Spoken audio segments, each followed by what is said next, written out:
오늘 이 시간은 저도 제자로 부르셨습니까? 라는 제목으로 함께 은혜를 나누고자 합니다. 조금 어두운 것 같기는 하죠. 그래도 서로가 다 보이시죠? 저는 자체 지금 발광을 하고 있습니다. 그래서 더 그 모습이 아름답게 보이시리라는 생각이 듭니다.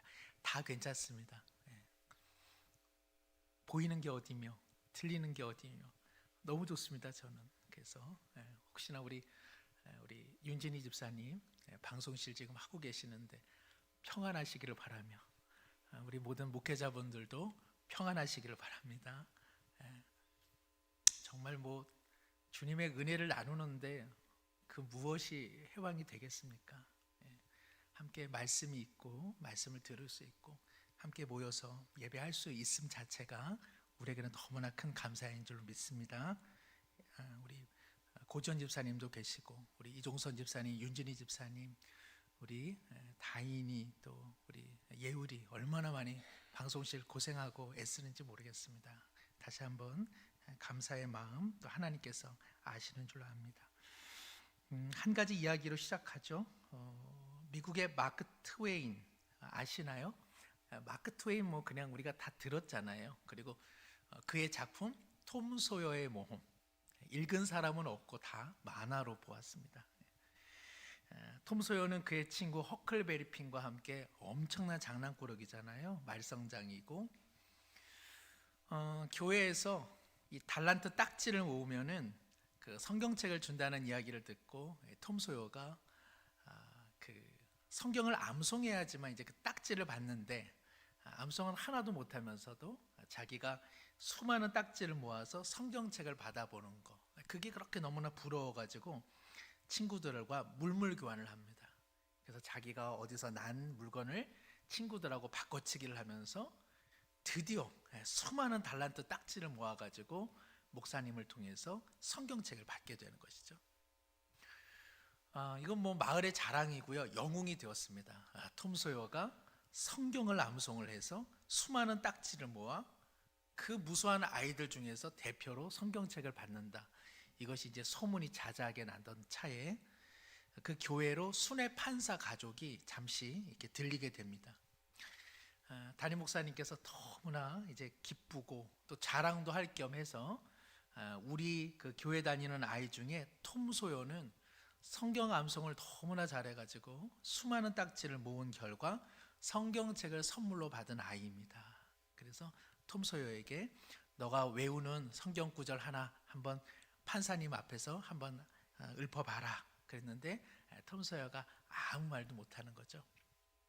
그래가지고 이 판사분께서 아이고 긴장했구나, 그래 그 예수님의 12제자 중에 그래 아는 사람 있으면 한번 대봐라. 그러니까는 톰 소여가 다윗이요 이렇게 이야기를 합니다.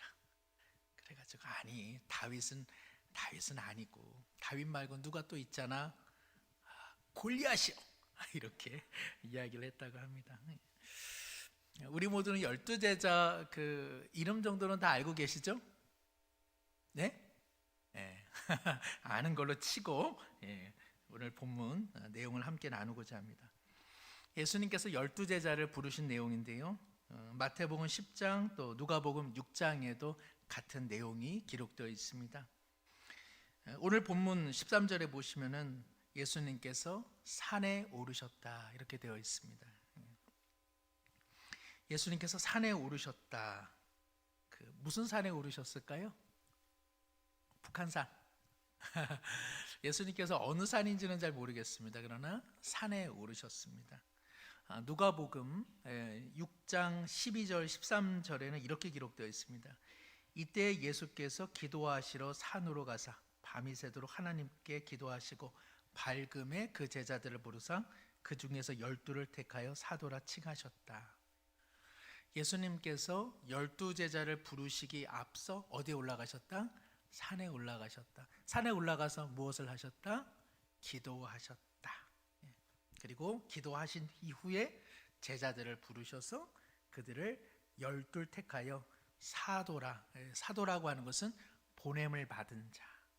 그래서 예수님께서 제자로 부르시고 또한 그들을 사도로 파송하시는 일에 있어 기도로 준비하셨다고 누가는 상세한 그 내용을 기록하고 있습니다. 같은 복음서라도 약간의 그런 그 입장의 차이들이 있습니다. 누가복음은 기쁨, 그리고 기도, 그리고 사회적 약자에 대한 관심이 많습니다. 그래서 누가복음을 자세히 읽어보면 그러한 누가의 신학적 입장들이 기록되어 있는데요.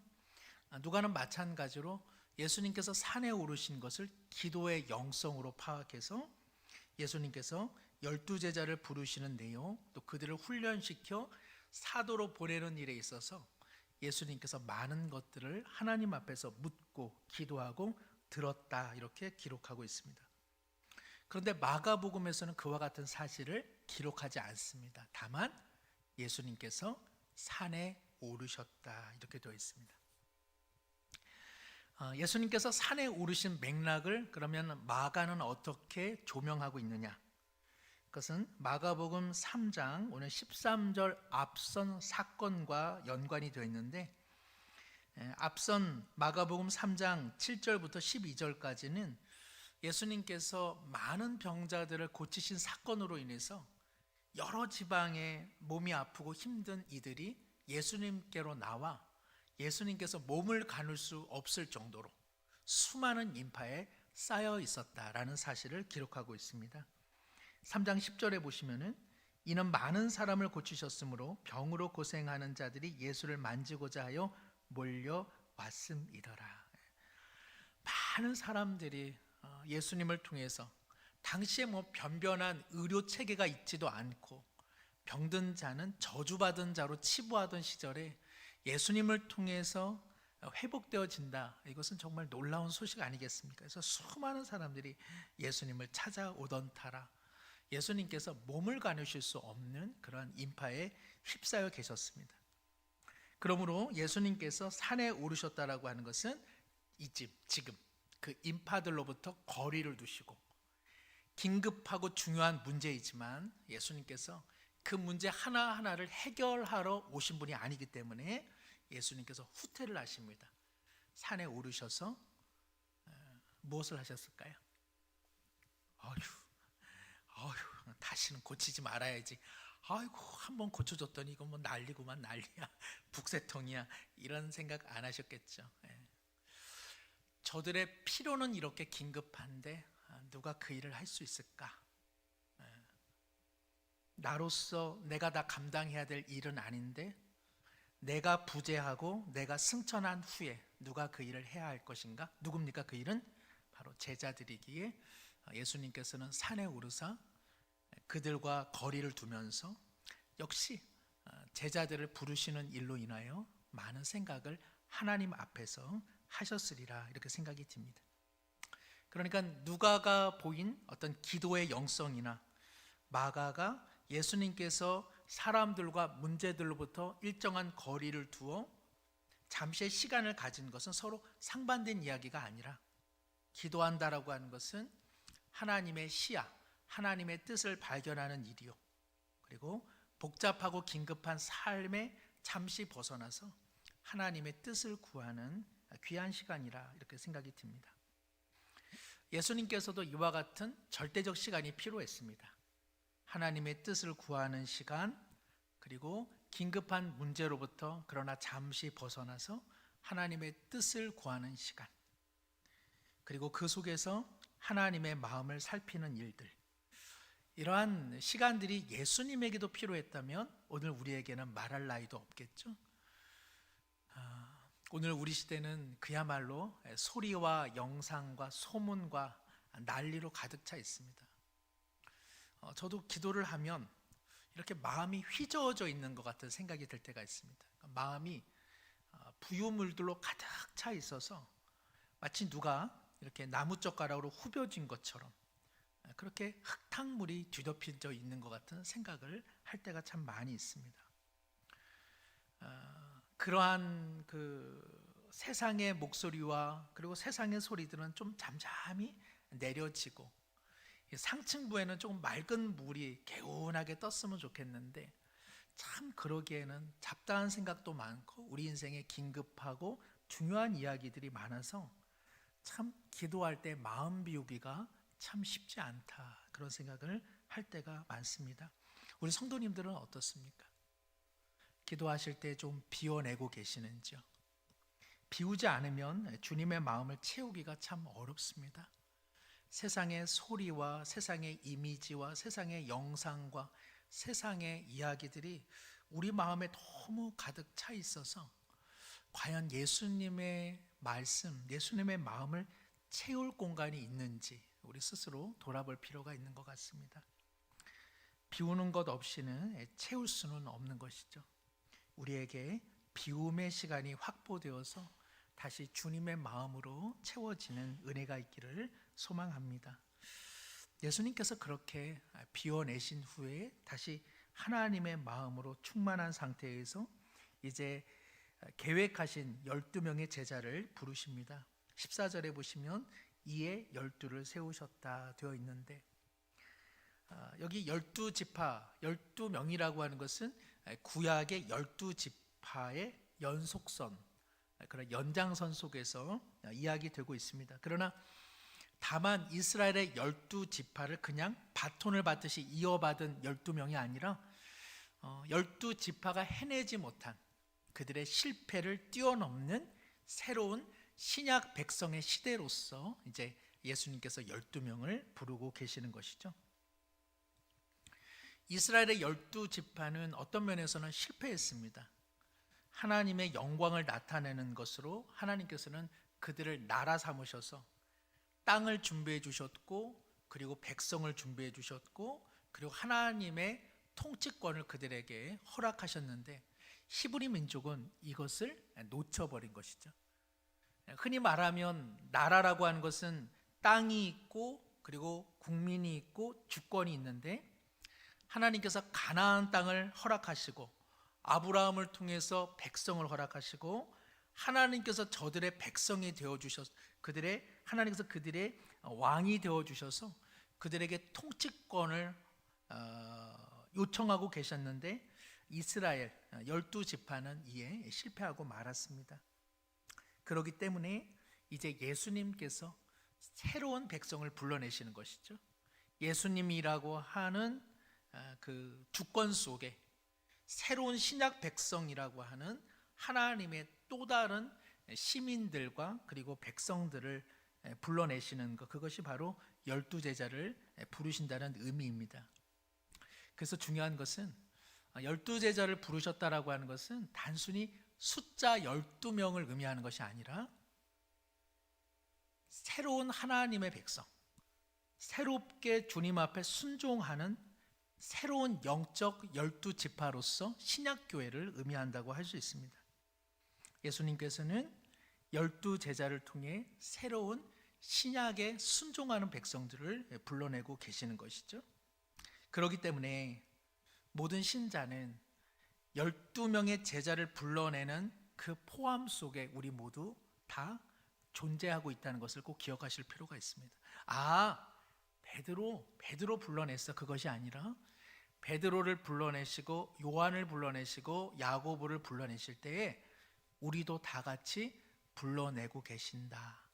그래서 12제자는 바로 신약의 모든 백성을 일컫는다는 사실을 꼭 기억하셔야 합니다. 우리가 이것을 놓치면 우리가 제자가 된다, 예수님을 본받는 제자가 된다라고 하는 것을 그저 특별한 사람들, 뭔가 신앙적인 열심이 있고 신앙적으로 뭔가 잘난 척 하려고 한다거나 신앙적으로 뭔가 특출난 엘리트적인 사람들만 예수님의 제자 되는 것이고, 그거보다 못한 사람들은 평민 성도로 그냥 살아가는 것이야, 이렇게 우리가 오해할 수 있다는 것이죠. 마치 일반 군인이 있고 특전사나 해병대가 따로 있는 것처럼 성도가 있고 성도보다 한 단계 높은 또 다른 부르심의 사명자로서 제자가 있다라는 이런 생각을 우리가 은연중에 가질 수 있습니다. 그렇지 않습니다. 성도는 다 제자입니다. 성도가 따로 있고 제자가 따로 있지 않습니다. 성도는 무엇이죠?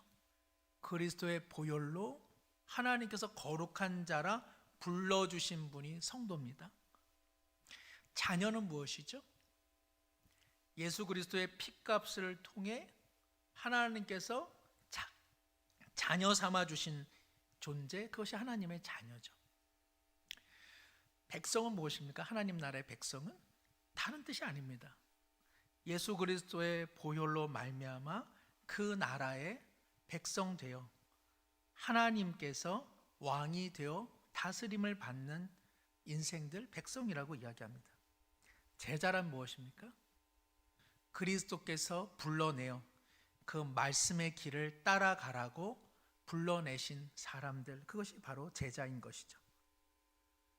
성도가 자녀보다 우월하거나 하나님 나라의 백성이 제자보다 못하거나 제자와 성도가 다르고 자녀와 백성이 다른 것이 아니라 의미와 그리고 초점은 다를지라도 그 비중은 다 같은 것입니다. 성도이나 자녀가 아닌 사람이 있다거나 하나님 나라의 백성이지만 제자가 아니거나 제자이지만 하나님의 자녀가 아니거나 이렇게 분리되어지고 그리고 분열될 수 없다는 것이죠.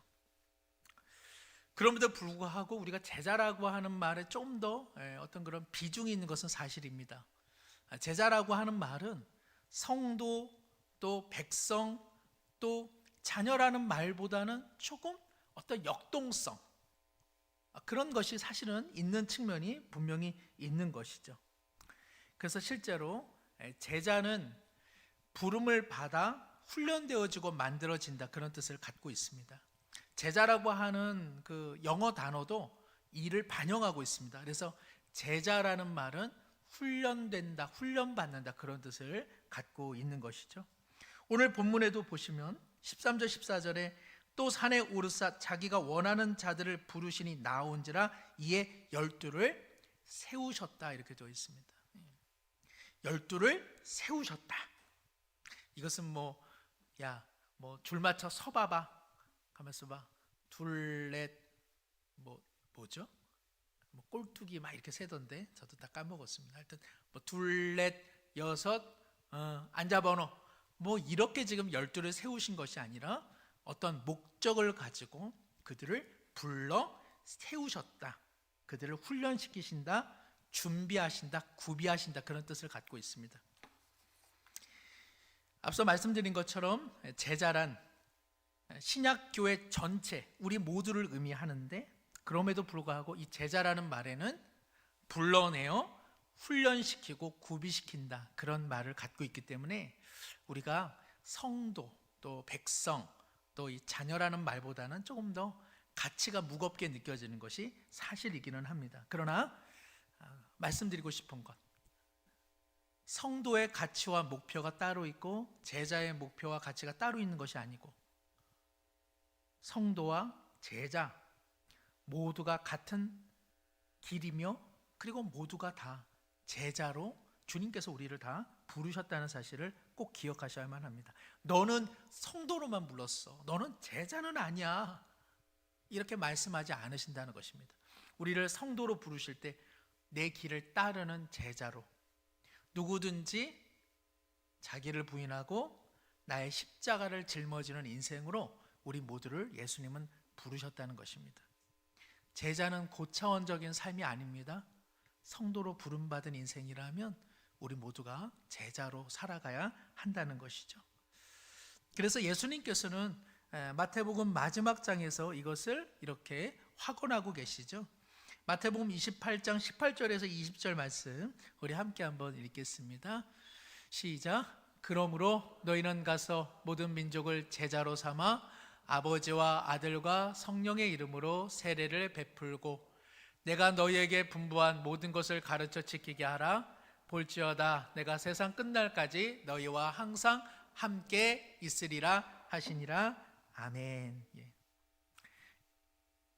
예수님께서 12제자들에게 하신 말씀, 아버지와 아들과 성령의 이름으로 세례를 주고 그 앞서 너희는 가서 모든 민족을 제자로 삼는 것이 목적이 된다고 말씀하고 계십니다.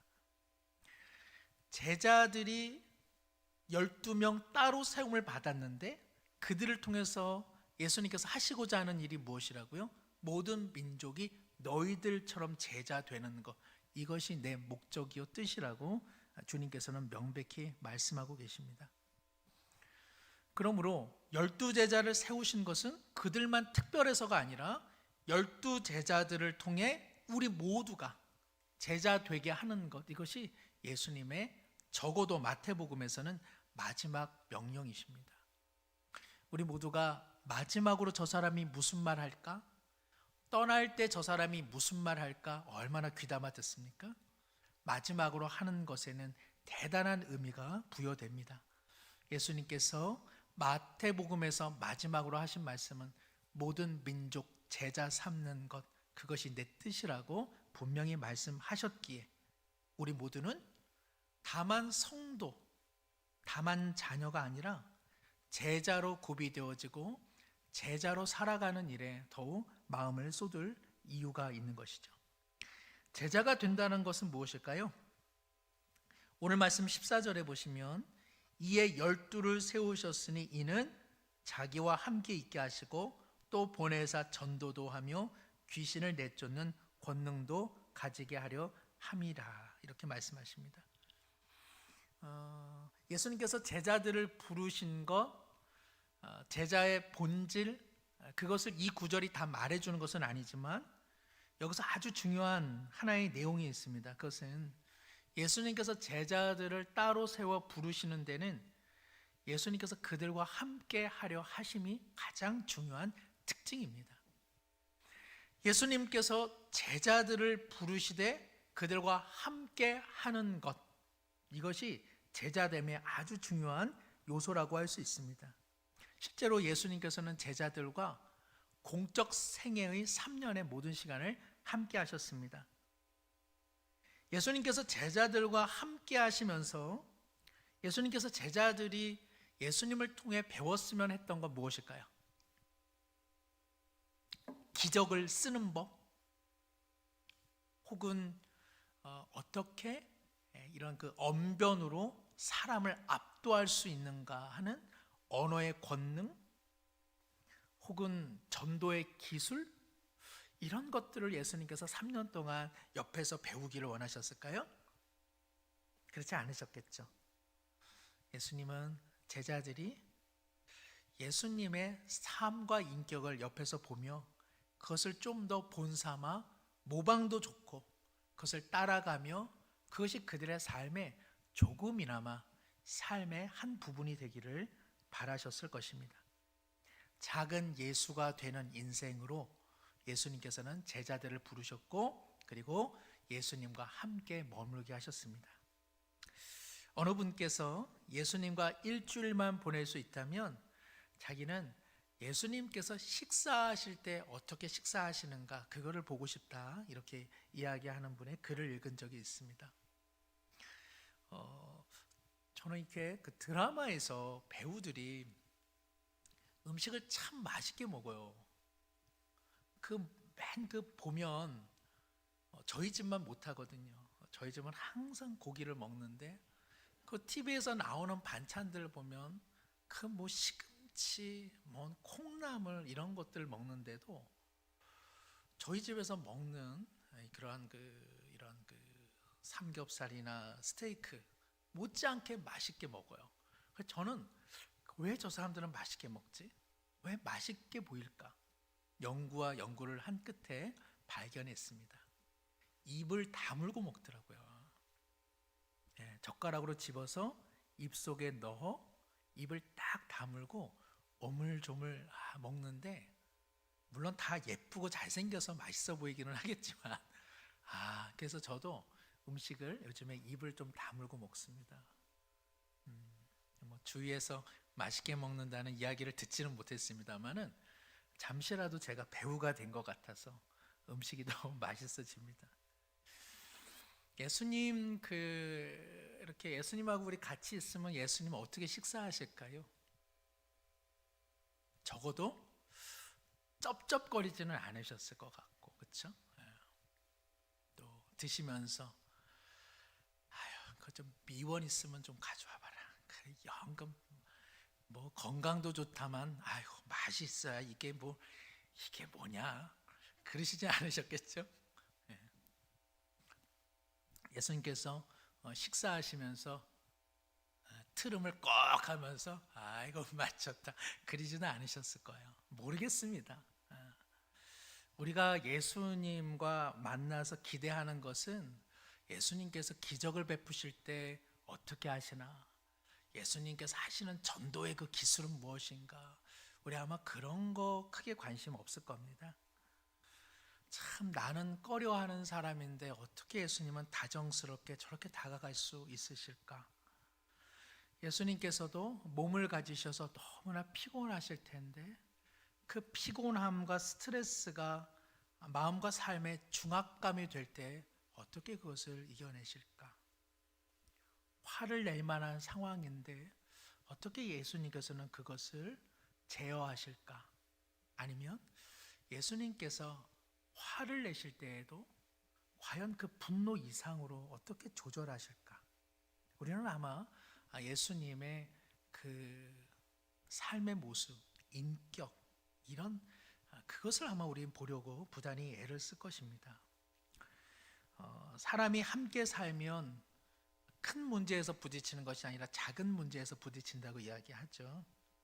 뭐 흔히 말하면 치약을 어디서부터 쓰는지, 양말을 벗어서 다시 뒤집어 놓는 인간인지 아닌지, 신발을 어떻게 벗어놓고 들어오는지, 함께 식사할 때 다른 이를 위해서 물 한 잔을 따라주고 수저를 놓는 사람인지, 우리는 함께 살면 그런 것을 통해 그의 사람 됨됨이를 보게 되는 것이죠.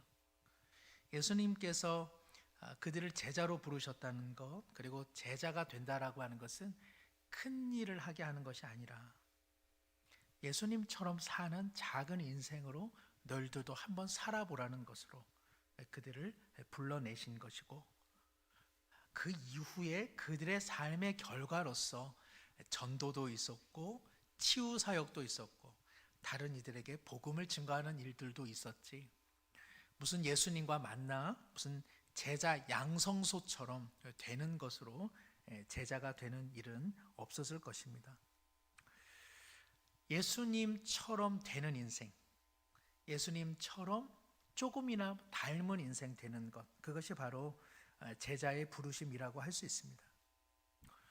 내가 작은 예수가 된다, 내가 예수님처럼 생각하고 예수님을 닮은 인생이 된다, 이게 쉽습니까? 아니면 기도 1시간 하는 게 쉽습니까?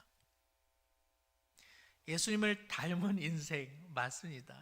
그렇다 뭐 예를 들 필요가 없습니다. 답이 나와서. 예수님을 닮은 인생 되는 게 더 쉬운 거겠습니까? 아니면 찬양을 2-3시간 하는 게 더 쉬운 일이겠습니까? 금식이 쉬운 일이겠습니까? 아니면 예수님처럼 말하는 것이 쉬운 일이겠습니까? 작은 예수가 되는 길이 제일 어려운 길이죠. 우리가 그것을 해보려고 우리가 단단히 결심하는 것으로 기도도 하고 또 하나님의 마음으로 충만해지는 예배도 드리고 금식도 하고 찬양도 하는 것이지, 우리가 하는 어떤 것 자체, 신앙적 행위 자체가 목적을 갖는 것은 아니라 말씀드릴 수 있습니다. 제자가 되는 일은 우리 모두의 부르심입니다. 작은 예수가 되는 삶, 예수님처럼 말하고 예수님처럼 사는 삶, 그것이 다 주님께서 우리를 부르신 목적이라고 할 수 있습니다. 이게 참 어렵습니다. 제가 우리 교회에 왔을 때 그 북한산 백운대 자꾸 이렇게 저는 우리 교회 와가지고 도선사도 가고 화계사도 가고 백년사도 가고 이렇게 절을 많이 가게 되는지 모르겠습니다만 제가 이렇게 그 도선사 올라가서 저 뭐 백운대 내가 날다람쥐처럼 한번 날아서 가봐야지라는 생각을 했는데, 오늘은 이게 봄볕이 좋아서 식사하고 아이고 화계사 전망대라도 올라가면 내 잘하는 것이겠다 이런 생각을 잠시 했습니다. 앞산도 오르기가 버거운 인생에게 지리산 천왕봉을 올라간다. 이것은 다 정말 꿈만 같은 일이죠.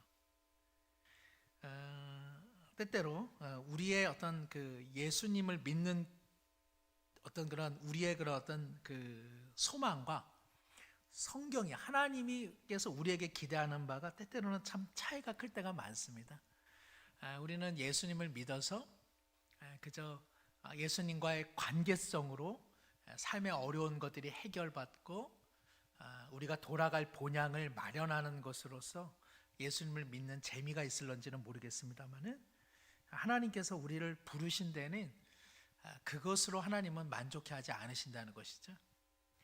우리는 그저 앞산을 한번 둘레둘레 돌아보는 것으로 우리의 신앙을 만족할런지는 모르겠습니다만은 하나님께서는 야 너는 지리산도 백두산도 히말라야 산맥도 올라가야 할 인생이다 이렇게 말씀하고 계시는 것이죠. 에베소서 4장 13절입니다. 우리 함께 한번 읽겠습니다. 우리가 다 하나님의 아들을 믿는 것과 아는 일에 하나가 되어 온전한 사람을 이루어 그리스도의 장성한 분량이 충만한 데까지 이르리니. 또 15절입니다. 오직 사랑 안에서 참된 것을 하여 범사에 그에게까지 자랄지라. 그는 머리니 곧 그리스도라. 아멘. 성경은 그리고 주님께서는 우리가 하나님을 믿는 것과 하나님을 아는 것과 하나님의 뜻대로 행하는 것에 일치를 갖는 일, 바로 그 온전한 사람 이루는 일에 하나님은 목적을 가지고 계시다고 성경은 말씀하고 있습니다. 우리가 다, 이것은 우리 모두라는 뜻입니다. 성도로 부름받은 사람 예외 없이 하나님께서 우리 가운데 두고 계시는 목표점은 우리 모두가 예수님의 장성한 분량, 예수님처럼 인생을 살아보는 것, 범사에 그분에게까지 자라는 것, 이것이 하나님께서 우리 가운데 두고 계시는 목표, 목적이라고 성경은 말씀하고 있습니다. 비교할 것이 내가 존경하는 장로님, 내가 존경하는 목회자, 내가 존경하는 권사님, 내가 존경하고 사랑하는 집사님이 내 신앙의 기준점이 아니고 하나님께서는 예수 그리스도가 너의 기준점이 돼야 돼라고 말씀하실 정도입니다.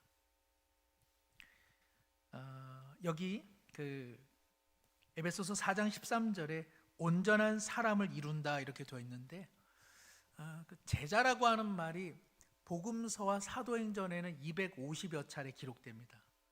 그래서 끊임없이 복음서 기자들과 그리고 사도행전의 누가는 예수님을 믿는 무리들 혹은 예수님을 따르는 자들을 제자라고 계속 언급하면서 기록들이 이어져 가는데 놀랍게도 서신서에 오면 제자라고 하는 말이 사라집니다.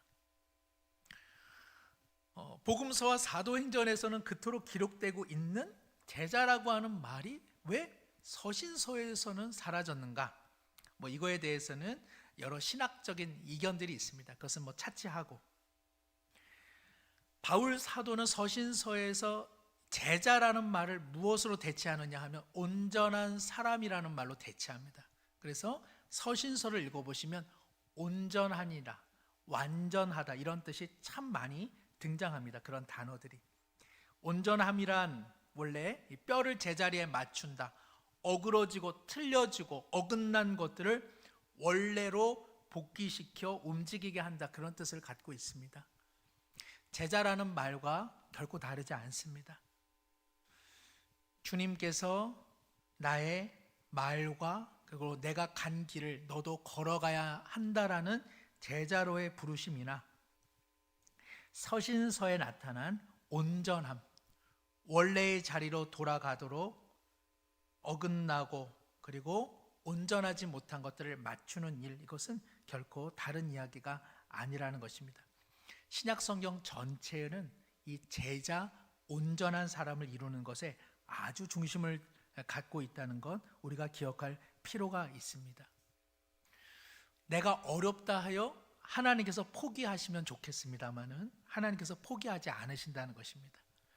우리는 스스로 예수 믿는 수준을 스스로 정해 놓습니다. 나는 여기까지야. 그러나 하나님께서는 그 수준으로 우리를 이끄시지 않고 더 깊고 더 높은 수준으로 우리를 이끌어 가고 계시다는 것, 우리는 이것을 꼭 기억할 필요가 있습니다. 신앙생활을 하시면서 하나님께서 나 같은 인생을 어떠한 목표로 갖고 이끌고 가시는가를 인지하며 거기에 발맞춰 가는 신자와 예수님을 믿는 것을 내 나름대로의 기준으로 설정하여 그 정도에서 멈추는 신자의 삶은 그래서 격차가 날 수밖에 없는 것입니다. 앞산 하나를 가더라도 나는 북한산을 갈 것이고 나는 지리산을 갈 것이고 내 인생이 부족한 인생이지만 나는 나중에 백두산도 가고 나는 히말라야 산맥의 어느 산도 올라갈 인생이야 라고 한다면 그는 작은 앞산 하나도 어떤 의미를 가지고 그 앞산을 올라갈 것입니다. 그러나 나는 그저 저 둘레길이나 갈 건데 오늘 그냥 어거지로 쫓아와가지고 이놈의 산 어차피 올라갔다 내려올 것을 왜 올라가냔 말이야 라면서 그 모습으로 신앙생활 하는 한 하나님께서 원하시는 신앙의 성장과 성숙을 이루기란 참 역부족일 수밖에 없는 것입니다. 한국 교회의 제자됨에 대한 깊은 씨앗을 뿌리신 옥하는 목사님은 신자의 수준은 결국 하나님께서 나를 어느 수준까지 불러내시고 어디까지 기대하는가를 어떻게 이해하느냐에 따라 그 신자의 수준됨이 결정된다, 그런 이야기를 하셨습니다. 교회의 수준이 약화되었다면 그것은 신자가 하나님께서 나를 부르신 그 부름에 대한 어떤 그런 기준점을 놓치고 있기 때문에 약화될 수밖에 없다, 그런 이야기를 한 것이죠. 성도 여러분, 우리는 깊이 생각해 볼 필요가 있습니다. 예수 믿어, 열심히 믿어, 세상에 남 못지 않게 복받고 죽어서 천국 가는 것으로, 그것으로 우리 하나님께서 우리를 부르신 내용의 전부가 될 수가 없는 것입니다. 또한 하나님께서는 우리에게 무슨 일 맡기시려고, 무슨 직분 맡기시고 무슨 직임 맡게 하려고 우리를 부르신 것이 아닙니다. 우리 모두가 예수님의 작은 제자 되어 예수님처럼 사는 인생으로 한번 인생을 살아보고 천국에 올라오라고 우리에게 남은 삶의 시간들을 허락해 주고 계시는 것입니다. 어렵습니다. 기도하는 게 쉽습니다. 예배하는 게 훨씬 쉬운 일이고요, 찬양하는 일이 훨씬 쉬운 일입니다. 예수님처럼 되어 예수님처럼 사는 작은 예수가 목표가 되어 신앙생활을 한다는 거 정말 어려운 일입니다.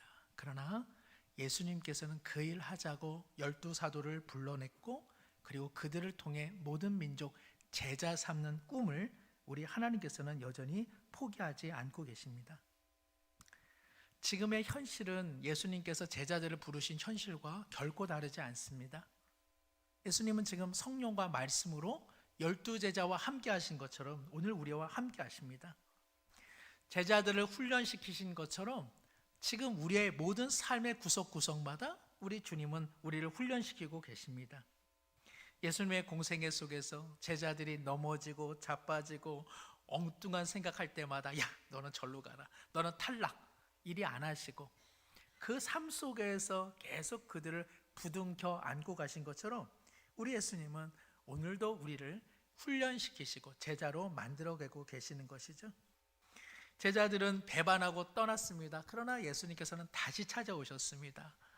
너는 나를 잊을지라도 나는 너를 못 잊어 하고 다시 오신 예수님, 그들이 실패하였다 하여 예수님께서 정죄하거나 심판하지 않으시고 배울 때는 다 그러면서 크는 거야, 더 가자, 일어나 하며 베드로를 이끌어 가셨고 야고보와 요한을 이끌어 가신 것처럼 오늘 우리의 모든 삶에서 우리를 훈련시키고 계시는 것입니다. 우리의 못난 마음, 날카로운 마음들이 있다면 우리 예수님께서는 그것을 깎아내고 계시는 것이죠. 우리를 무슨 전도 잘하는 사람, 무슨 귀신 잘 쫓는 사람으로 만드시는 것이 아니라 예수님께서는 성령과 말씀으로 지금 우리와 함께 하사 우리의 인격과 우리의 생각과 우리의 가치와 그리고 우리의 삶의 자세와 지향점을 계속적으로 지금 훈련시키고 계시는 것입니다. 그래서 어떻습니까? 아이고 힘들어 죽겠네, 그 소리가 나오는 까닭이 여기에 있습니다. 아이고 어쩌면 좋아, 예수님 믿는 것이 참 좋기는 한데 아이고 힘드네 힘들어, 그 이야기가 나오는 까닭이 여기에 있습니다. 우리가 신앙생활 할 때 왜 웃습니까? 왜 우리가 웁니까? 왜 우리가 기쁩니까? 왜 우리가 좌절합니까? 우리가 근심하는 자 같으나 주 안에 있기 때문이요, 우리가 넘어지는 자 같으나 주께서 우리를 붙들어주고 우리를 훈련시키고 계시기 때문에 그렇습니다. 사랑하는 성도님들, 예수님께서는 나를 훈련시키지 않으시는데요, 나는 제자로 부르시지 않은데요 라고 지금 생각하시는 분이 계시다면 한번 앞다리를 올려보시길 바랍니다. 아무도 안 계실 겁니다. 우리 모두 성도로, 백성으로, 자녀로 부르신 하나님께서는 우리를 또한 제자로 부르셔서 우리의 모든 삶을 통해 훈련시키십니다. 어디까지요? 그리스도의 장성한 분량, 그리스도가 기준이 되고 머리가 되어 우리를 그때까지 훈련시키시고 구비시키고 계시는 것입니다. 무슨 특별한 성도, 무슨 특별한 사람만 제자가 되거나 제자로 만들어지는 것 아닙니다. 우리 모두가 그 부르심 속에 놓여 있습니다. 예수님처럼 생각하고 말하고 생활하는 것 어려운 일입니다. 그러나 하나님께서 포기하지 않으시기에 우리도 그 길 한번 걸어보려는 거룩한 마음과 열정을 갖고 우리 모두 살아가는 것입니다. 주님께서 함께 하십니다. 포기하지 않으시고 내버려 두지 않으신 예수님의 손길이 우리를 성도요, 시민이요, 자녀일 뿐만 아니라 주님의 온전한 제자로 올 한 해도 이끌어 가실 줄로 믿습니다. 우리 한번 옆에 분과 인사하시고 우리 함께 기도할 때 나도 예수님의 제자로 부름받았습니다. 한번 좌우간에 인사하시겠습니다. 나도 예수님의 제자로 부름받았습니다. 당신도 예수님의 제자로 꿈을 꾸십시오. 당신도 예수님의 제자로 꿈을 꾸십시오. 아멘. 함께 기도하겠습니다. 하나님 아버지, 우리 모두 동일한 그리스도의 보배로운 피로 성도로, 자녀로, 하나님 나라의 백성으로 부름받았습니다. 이 부름 속에는 예수 그리스도께서 가신 그 길, 예수님처럼 살고 예수님처럼 되어가는 작은 예수가 되라고 하는 제자의 부르심이 놓여 있습니다. 성령과 말씀으로 인생 속에서 우리를 훈련시키고 계시나니 우리 모두가 단지 예수 믿어 천국 가는 것의 수준이 아니라 온전한 사람을 이루어 그리스도의 장성한 분량에 이르기까지 범사에 주님의 참된 제자로 살아가기로 다짐하고 결심하는 한 해가 되게 하여 주시옵소서. 말씀으로, 사랑으로, 용서로, 자비와 긍휼과 능력으로 예수님께서 제자들과 함께 하신 것처럼 오늘 우리의 삶에 동일하게 임재하고 계시오니 주님 보며 주님 바라보며 그 길 잘 따라가는 주님의 신실한 제자 다 되게 하여 주시옵소서. 예수님의 이름으로 기도드리옵나이다. 아멘.